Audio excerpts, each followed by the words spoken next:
If I had to start email marketing from scratch today, this is exactly what I would do. As someone who's generated over $87 million in email and SMS revenue for D2C brands using Klaviyo, in this video, I'm gonna be taking you step by step through the exact 45-day email program that turns a zero revenue channel into a 30 to 40% revenue driver. So I'm gonna be covering everything from building your pop-up form, prioritizing your first 4 flows, setting campaigns within the first 2 weeks, and how to layer in, the browse abandonment, site abandonment, replenishment, and win-back flows once the foundation is live. So without wasting any time, let's talk about this in detail. So step 1 is building your email capture system while maximizing the percentage of people who come to your website into opting into your email list. All right. So the vast majority of brands run some generic 10% off pop-up, hosted on Klaviyo. They get a 2 to 3% opt-in rate, and then they sort of just never touch it again. All right. So this is a huge missed opportunity. Okay. So what we do is we actually use the Shopify app Alia for pop-up form. And to give you an example, standard Klaviyo pop-ups convert at, about 3 to 6%. Alia pop-up forms convert for us on average anywhere from 10 to even 30%. All right. So obviously that is a massive gap. And over the course of 6 months, a year, you're going to be collecting literally twice, if not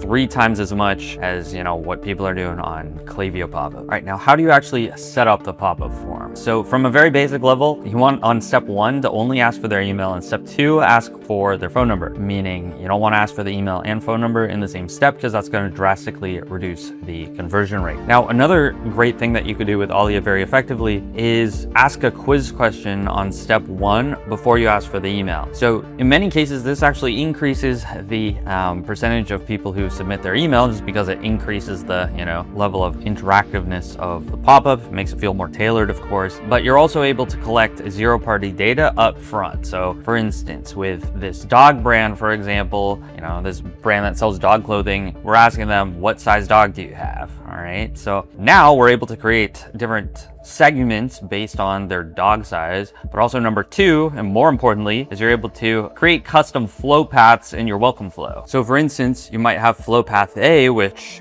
is custom tailored towards your customers who have large dogs. All right. And then you tailor the products and the copy towards those, products that will be relevant to that audience. And then you might have flow path B, where they have smaller dogs. And then you include different items, which, obviously are going to be more relevant to people who own smaller dogs. So you do this and you're going to get way higher conversion rates than, just setting up a generic flow, which is what the vast majority of brands do. They just set up one generic flow that sends to everybody and has zero personalization whatsoever because they have no data to, personalize it based on. All right, now I showed you the optimal strategy for setting up the pop-up forms to maximize the submission rate. Now I'm going to show you the most important and highest urgency flows that you need to build ASAP to maximize the ROI of the people who are opting into your list. Oh, and by the way, if you're a D2C brand doing at least 50K a month and you want my team to build this entire system into your Klaviyo account, we actually guarantee a 50K increase in new email revenue within 45 days, or you don't pay. So book a call with us with the link in the description, and continuing into the rest of the video. All right, so here are the 4 highest urgency flows to build first, and this is what we focus on whenever we start working with a new client. Number 1 is going to be the welcome series, obviously, and this needs to be in place if you have a pop-up form, because obviously people are opting in exchange for some sort of offer. So this needs to be in place to send the emails to them to, give them the offer that they signed up for, educate them about the brand, and convert the people who are able to be converted. And if not, then you increase the likelihood of them purchasing from you in the future. So that's going to be the welcome flow. Now for the welcome flow, it could be anywhere from 4 emails all the way up to 7 emails. It really depends on the brand. And throughout that, you want to have a good balance of, offers, urgency, but also brand education and, building up the trust and perceived value of the brand via, customer reviews, press mentions, etc. Second highest ROI flow is going to be the abandoned checkout. You want at least 4 emails in here, but I've seen up to 6 work really well. And then of course you want to throw in the SMS as well. But essentially what you want to do is when somebody abandons their checkout, you want to basically strike while the iron's hot. Make sure that the time delay is very short. We've seen anywhere from 30 minutes to an hour be the highest converting time delay. And the reason why is because the people who abandon their checkout are basically ready to buy from you, but there was one last sort of thing stopping them, whether they got distracted or they're not sure about the price or they're not sure about the shipping time, whatever it is. All right. They're basically extremely very high intent, but there's a very limited time for you to convert them. So this is their buying window. Typically, this is going to be anywhere from 3 and at best 4 days where you need to convert them. Otherwise, they cool off and all their momentum is gone. They're a lot harder to convert after their buying window closes. So how do you convert them, you might ask? So with the emails themselves, you want them to be very minimalistic, have the dynamic product block and the CTA button as high up on the mobile screen as possible, meaning, ideally you should be able to send yourself a test preview in mobile and open your phone and then see the dynamic product block, meaning the item that they were interested in, the items that are in their cart, and the CTA button on the screen without you having to scroll down. All right, so this is going to increase your conversion rate more than anything else. Now, number 2 is going to be the incentive structure, because on email 1, you're going to be able to convert people without giving them any sort of incentive or offer. You can convert them at full price. You're just going to be converting the people who, just got distracted or didn't complete their purchase, and giving them a discount here would be ruining the subsequent emails I'm going to tell you about here in a second, but you're also going to be wasting your own margin on people who are very willing to buy from you at full price. Now, you start bringing in the incentive strategically after email 1. So email 2, this is being sent to people who didn't buy at full price. So you're giving them a bit of a small deal. This could be like 10% off. Email 3, you're then going to step up to a slightly bigger percent off or offer. This could be like 12% off or 15% off. This is going to be the biggest offer in the checkout flow. And then email 4, this is going to be restating the same offer as email 3, but this time including urgency, letting them know that it's expiring in the next 24 hours or 48 hours or whatever you want to do. We do 24 hours. Now, all throughout this abandoned checkout flow, you want to be including social proof and basically just knocking down all of the common objections, such as low product quality, or if they're concerned about the product quality, that's the social proof, that's customer reviews specific to the particular items that they're looking at or that they're interested in.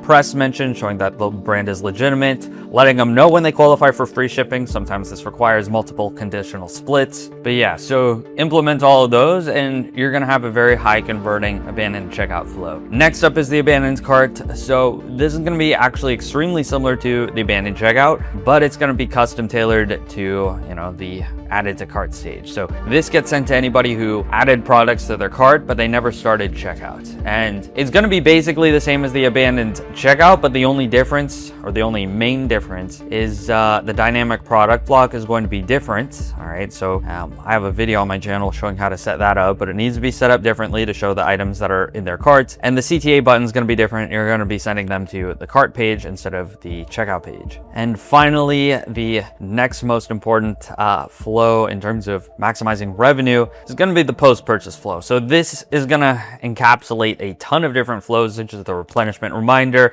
post-purchase upsell, cross-sells, subscription flows. If you have a subscription program, which encapsulates, churn reduction flows, subscription reactivation, subscription cancellation flows, etc. And all of those deserve their own video, and some of those I do have videos on in depth on my channel, but post-purchase is definitely going to be very important. And what we do for new accounts is we set up the most important ones, which is going to be customer thank you, and this is going to be split by the number of times that they purchase from you. So for instance, if somebody's a first-time customer, you send them a thank you email in plain text format, welcoming them to the brand.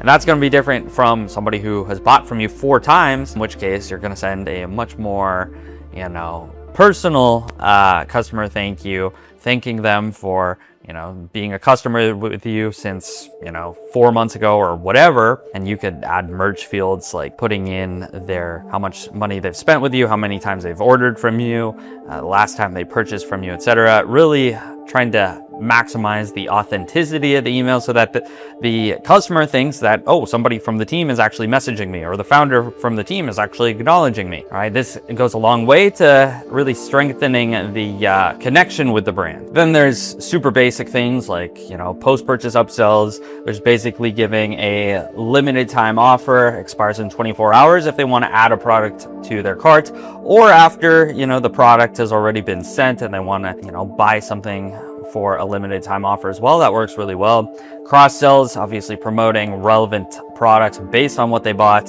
Now, most brands watching this already have some version of these flows live, but the problem is they build them once and then, 6 to 12 months later, they never touch them again. All right. So a flow that isn't being reviewed on, at minimum, a monthly basis is a flow that's leaking revenue. So keep watching, because what I'm going to be covering next is what separates the accounts that are doing 15% of their revenue from email from the accounts that are doing 40% plus. Real quick, I've put together a complete 45-day email revenue roadmap that walks you through exactly what to build in what order, with benchmarks at each stage, so that you know if you're on the right track. And it's completely free. Grab it from the link in the description and follow along.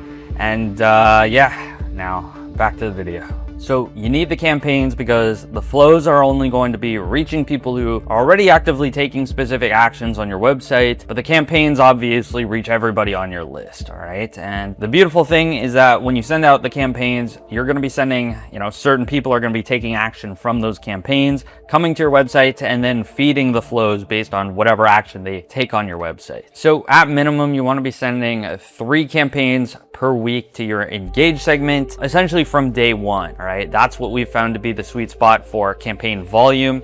And the content mix that performs the best is going to be 70% scanner friendly with hero imagery, 2 to 3 sentence intro, CTA button obviously above the fold, and anywhere from 150 to 250 words. So very concise, really optimized for people who don't really read the email but sort of just scan through it. 30%, you can test this out, but it works really well for some brands. 30% long form educational content, plain text or very minimalistic design. And this could be anywhere from 400 to 800 words. And this is going to be targeted towards the readers who want to go a bit more in depth and actually like reading about the brand. And from a content perspective, you actually want to test out and rotate between different content buckets. So this could be product focused, educational, testimonial, social proof, customer reviews, limited time offer, back in stock, new product launch, etc. And at the end of each month, you want to, analyze the data and cut the bottom performers. And essentially, you're just letting the data decide, what your optimal content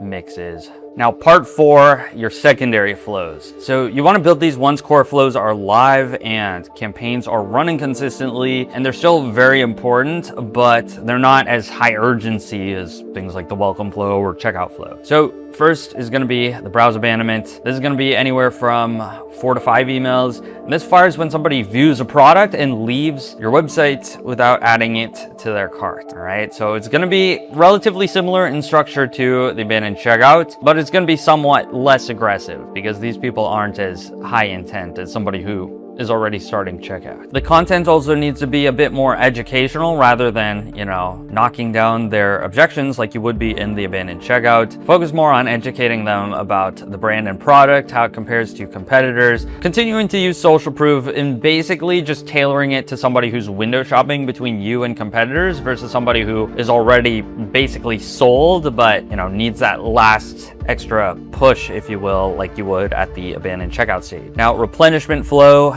this is only going to be relevant to consumable products like cosmetics, supplements, etc. But you want to send this out or, set the time delay to whenever, people run out of their supply. So if you buy a 1-month supply, you start sending it around that 1-month period. Show them the dynamic product block of the previous product or products that they purchased, and then let them know, hey, maybe it's time to re-up on your product. Then email 2, you can focus more on like scarcity. It's like, hey, this product is running low in stock. And then email 3, this is where you can bring in the incentive for people who didn't buy it yet at full price. Now, keep in mind the replenishment flow excludes anybody who's already on subscription. When someone's on subscription, you want to minimize the emails that you send to them so they can sort of like forget a little bit that they're on subscription, if you know what I'm saying, okay? But the replenishment reminder, this gets sent to people who bought your product, and the people who actually used and liked the product are going to be running out after, like if it's a 1 month supply, after 30 days.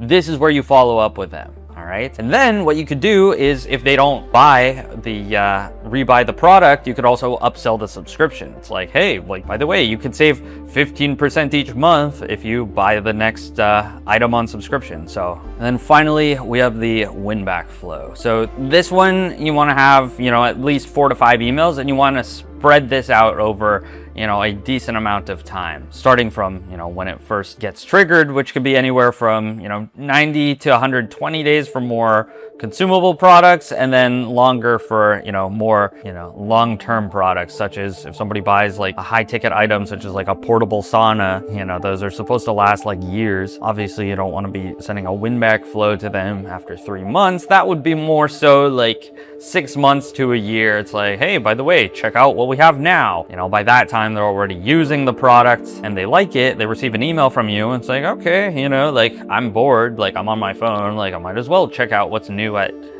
this brand store. Anyways, with the win back flow, you definitely want to go more aggressive with the discounting and the urgency, just because it's sort of your last chance to convert them before they churn. Meaning, they bought from you once in the past. Now is a good chance to, reconvert them. And if you don't reconvert them, they're going to be worth 0 to you anyway. So you might as well convert them at, 80% to full price or something. So these 4 secondary flows that I just talked about, having them layered on top of the first 4 core flows that I talked about earlier in the video, are what takes an email account from that, 15% email revenue that I see all the time on these Klaviyo audits to that, 30 to 40% email attributed to Klaviyo. All right, so now you have 2 options. So first, if you're a D2C brand, do at least $50K per month and want my team to build this entire system into your Klaviyo account, done for you. Book a free strategy call with the link in the description and get $50,000 in new email revenue within 45 days, or you don't have to pay at all. But if you're not ready for this as of right now, you could actually grab my full breakdown on how I use Klaviyo to generate 30 to 40% plus of Shopify revenue for D2C brands. It's something that people will usually charge thousands of dollars for, just because, it contains all the strategy and all the insights from working with, 40 plus Klaviyo accounts and generating all of this revenue. But you can get it for free. Get the link in the description. And yeah, that's it for today. Make sure you subscribe to get more videos on making money through email marketing.